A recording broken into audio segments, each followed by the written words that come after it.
Hi kids! Today we're going to learn a little bit more about fire safety. Now I think I told you we were going to learn about crawling low under smoke. We're going to do that next time. Instead, we're going to talk about what to do if fire were to ever get on your clothes. Do you know what to do if fire were to one day get on your clothes? How could that happen? Well, let's say you were standing too close to something that makes fire, like a fireplace or a campfire, and part of your clothes got too close and caught on fire. What could you do? Would you run around like a crazy person screaming and yelling? Would that help? No, right? You really don't want to freak out. You really want to stay calm, because the more you run, the more air is getting to that fire, and it will help the fire to actually grow. Because fire needs oxygen in order to grow. So how can we get rid of the oxygen around the fire? We can squash it out, right? So here's what you would do if one day fire were ever to get on your clothes. Stop, drop to the ground, and roll. This way and that way, this way and that way, until the fire is all gone. Now what do if one day fire gets on your clothes? Stop, drop, and roll. Let's look at some story pictures and see if you can help me decide what is happening in this story. Here's the first picture. What is this girl doing? See, look what happened. This is the fireplace, and sparks are flying out of it.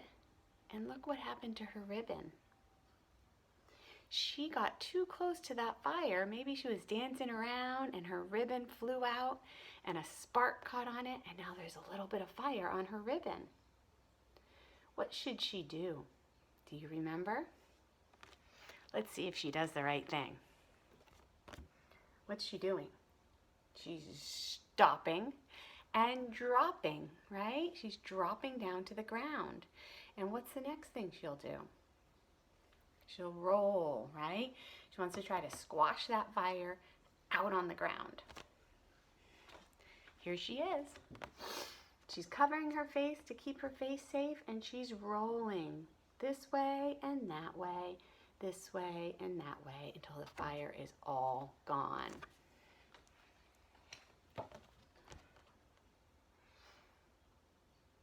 Do you think the fire's out? Look closely. I think it is too. Here's the last picture.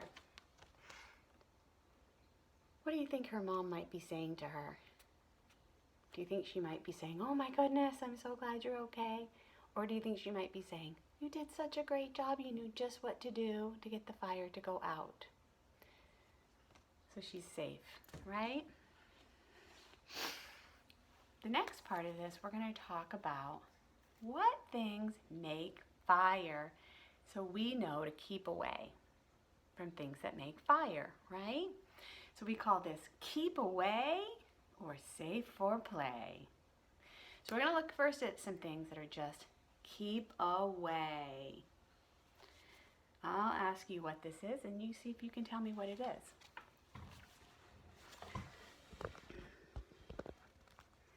Oh, sorry. Can you tell what those are?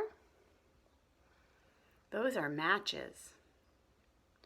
And matches can make fire. So if you ever find matches lying around, what would you do? Should you pick them up and take them to your mom or dad? No. Keep away, far away from anything that makes fire. So you should go and get your mom or dad and tell them about the matches, but don't touch them. Here's something else you might see that can make fire that you should keep away from. Do you know what this is? It's a lighter, and it's another way of making fire. So if you ever found a lighter lying around, go and tell an adult. Do not touch it. All right, here's a few other things that can make fire.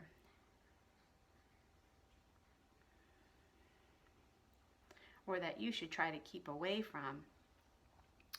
What is this? Oops. Is that a campfire? Have you ever been camping and made a campfire? Is it okay to keep a safe distance from the campfire and roast a marshmallow or sit so you can feel the warmth of the fire, but don't get too close and never try to touch it, right? So there's another example of fire. Let's see if you know what this next one is.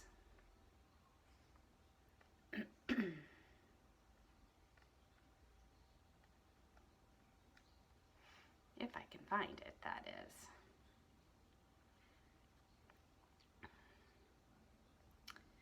Maybe I can't. We'll look at some other pictures instead.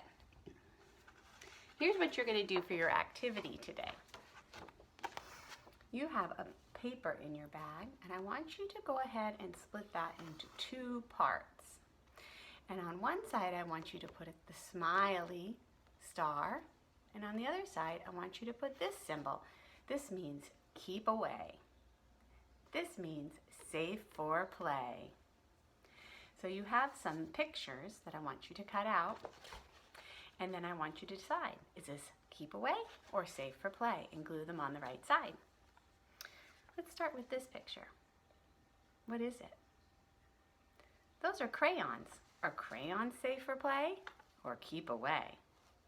Safe for play, right? So glue that on the safe for play side. All right, here's the next one. Oh, this is what I was looking for in the pictures. A candle. Is a candle safe for play or is it keep away? A candle can have fire on it, right? So we want to keep away from those candles. So go ahead and put it on the keep away side. What about a watering can?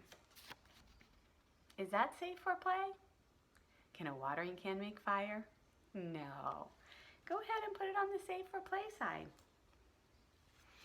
How about a stove? Is a stove safe for play or is it keep away? A stove can get very hot and it can make fire. So that is a keep away. Do not get too close to the stove. How about a ball? Is a ball safe for play? Yes. The next one is a lighter, like we saw in the picture. Let's put that on the keep away side, right? Because that can make fire. Don't touch it if you find one. Oh, here's the next one. That is a grill. Do grills make fire? Yes. They can get very, very hot and can burn you. So always keep away from the grill. Here I have a bucket and a shovel. That's safe for play, right? And the last one are some matches. Always keep away from things that can make fire, like matches and lighters. So do this little sort and let me know how it goes. And remember, practice stop, drop, and roll at home. Have your mom and dad practice with you, and your sisters or brothers too. Pretend like fire got on your clothes. What are you gonna do? Stop, drop, and roll. Practice it. Bye for now.